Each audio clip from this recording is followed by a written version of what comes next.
भारत आर्यव्रत संसार का प्राचीन देश है। ये देश ऋषियों मुनियों गुरुओं का देश माना जाता है। यही वो देश है जो विश्व गुरु कहलाया। अखंड भारत समय समय पर खंडित होता चला गया। Pakistan, Bangladesh, Nepal, Bhutan, Tibet, Sri Lanka, Myanmar, Afghanistan, Iran, Tajikistan, Burma, Indonesia, Balochistan Bharat के अभिन्न अंग रहे। यहाँ तक कि मलेशिया, फिलीपींस, थाईलैंड, दक्षिणी वियतनाम, कम्बोडिया आदि भी अखंड भारत के अंग रहे हैं। हैरान मत होइए, आप बिल्कुल सच सुन रहे हैं। ये देश भी अखंड भारत का हिस्सा रह चुके हैं। तो कैसा हुआ अखंड भारत का विभाजन? कैसे टुकड़ों टुकड़ों में बटा भारत, चले जानते हैं। भारत पर बाहरी आक्रमण। आज से 2500 साल पहले हमारे देश पर विदेशियों ने आक्रमण किए। इसमें विदेश विशेष रूप से फ्रेंच, डच, कुशाण, शक, हूण, यवन, यूनानी और अंग्रेज आक्रमणकारियों ने भारत को खंडित किया। भारत के 24 विभाजन किए, जिनसे भारत के पड़ोसी देश बने। अफगानिस्तान का विभाजन। अफगानिस्तान का निर्माण कंधार और कम्बोज के कुछ भागों को मिलाकर हुआ था। इस पूरे प्रदेश में हिंदू शाही और पारसी राजवंशों का शासन रहा। बाद में बौद्ध धर्म का यहाँ प्रचार हुआ और राजा भी बौद्ध बने। अफगानिस्तान पर अनेक आक्रमण हुए। अफगानिस्तान पर सिकंदर ने आक्रमण किया। उसके बाद 7वीं शताब्दी में अरब और तुर्क के मुसलमानों ने, फिर दिल्ली के मुस्लिम शासकों ने आक्रमण करके अपनी सत्ता बनाई। इसके बाद ब्रिटिश इंडिया का शासन चला। 18 अगस्त 1947 को अंग्रेजों ने अफगानिस्तान को आजाद कर दिया। नेपाल का विभाजन। नेपाल देवघर के नाम से जाना जाता है और अखंड भारत का भाग था। माता सीता का जन्म मिथिला नेपाल में हुआ था। भगवान बुद्ध का जन्म नेपाल की लुम्बिनी में हुआ। यहाँ पर 1560 वर्ष पूर्व आए आर्य लोगों का शासन रहा। 4वीं शताब्दी में गुप्त वंश की एक स्टेट में ये परिवर्तित हो गया। 7वीं शताब्दी में इस पर तिब्बत का आधिपत्य स्थापित हो गया। इसके बाद गोरखाओं का राज आया। जब भारत में स्वतंत्रता संग्राम चल रहा था तो अंग्रेजों ने साल 1904 में सुगौली नामक स्थान पर राजाओं के नेता से संधि कर ली और नेपाल को आजाद देश घोषित कर दिया। परंतु अप्रत्यक्ष रूप से नेपाल अंग्रेजों के अधीन ही रहा। साल 1923 में ब्रिटेन और नेपाल में फिर से संधि हुई और नेपाल पूर्ण रूप से स्वतंत्र हो गया। साल 1940 के दशक में नेपाल में लोकतंत्र आंदोलन की शुरुआत हुई और साल 1991 में पहली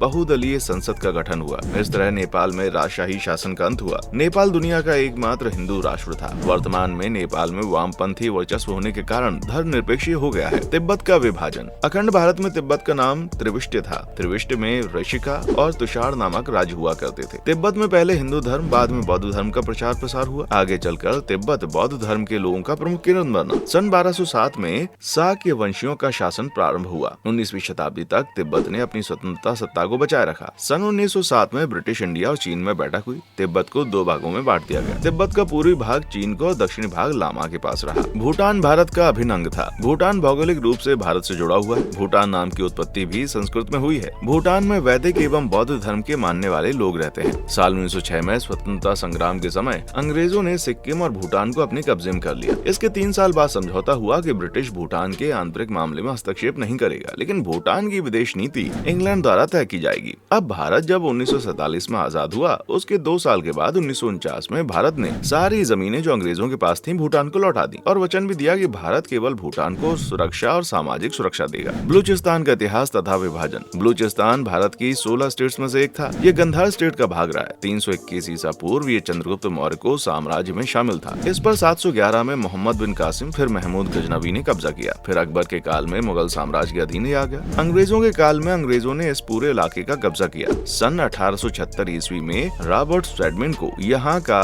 ब्रिटिश एजेंट नियुक्त किया गया। अंग्रेजों ने इस इलाके को 4 रियासतों में बांट दिया। कलात, मकराना, लसबेला और खारन शामिल थे इसमें। 20वीं सदी में बलूचों ने अंग्रेजों के विरुद्ध संघर्ष शुरू किया। सन 1939 में मुस्लिम लीग का जन्म हुआ। दूसरी तरफ अंजुमन वतन का जन्म हुआ। खान अब्दुल गफ्फार खान के कारण अंजुमन वतन कांग्रेस में विलय हो गई। 11 अगस्त 1947 को बलूचिस्तान आजाद हो गया। जिन्ना ने 27 मार्च 1948 को कलात को अपने कब्जे में ले लिया था। पाकिस्तान ने शेष तीनों प्रांतों मकराना, लसबेला तथा खारन को जबरन अपने कब्जे में ले लिया, जिसके लिए आजादी भी बलूची अपनी लड़ाई लड़ रहे हैं। बलूचिस्तान को आजाद कराना चाहते हैं। म्यांमार, ब्रह्मदेश और श्रीलंका का विभाजन। म्यांमार, ब्रह्मदेश और श्रीलंका वैदिक एवं बौद्ध धार्मिक परंपराओं को मानने वाले हैं। ये दोनों देश भारत के अभिन्न अंग थे। म्यांमार का क्रमबद्ध इतिहास सन 1044 ईस्वी में मियन वंश से होता है, जो मार्को पोलो के यात्रा संस्मरण में उपलब्ध है। सन 1287 में कुबला खां, सन 1754 ईस्वी अलोंगपण इस पर कब्जा किया उन्होंने। अंग्रेजों ने सन 1926 से 1886 तक संपूर्ण ब्रह्मदेश पर अपना अधिकार जमाया। अंग्रेजों ने सन 1937 में म्यांमार को अलग राजनीतिक देश की मान्यता दी। सन 1965 में श्रीलंका को अलग राज्य घोषित किया गया। अखंड भारत कब बनेगा? अखंड भारत के लिए राष्ट्रीय स्वयंसेवक संघ, विश्व हिंदू परिषद, शिवसेना आदि कार्य कर रहे हैं। संघ के मोहन भागवत जी ने कहा है कि अखंड भारत ही संपूर्ण स्वतंत्रता ला सकता है। आज जिसे हम भारत कहते हैं वो हिंदुस्तान है। वास्तव में अखंड भारत की सीमाएं विश्व के बहुत बड़े भाग तक फैली हुई हैं। Afghanistan, Pakistan, Tibet, Bangladesh Bangladesh, Burma, Indonesia, Cambodia, Vietnam, Malaysia, Java, Sumatra, Maldives तथा अन्य छोटे बड़े क्षेत्र कब स्वतंत्र हो पाएंगे, अभी कुछ कह नहीं सकते। और न जाने कैसे कैसे नए दावे हर रोज सामने आते हैं। हर कोई अखंड भारत देखना चाहता है और शायद उस भारत को देखने में सालों लग जाए, पर एक चीज है जो आप अभी तुरंत कर सकते हैं और वो है चैनल को सब्सक्राइब करना। तो चैनल को तुरंत सब्सक्राइब करें, वीडियो को लाइक करें। देखने के लिए शुक्रिया।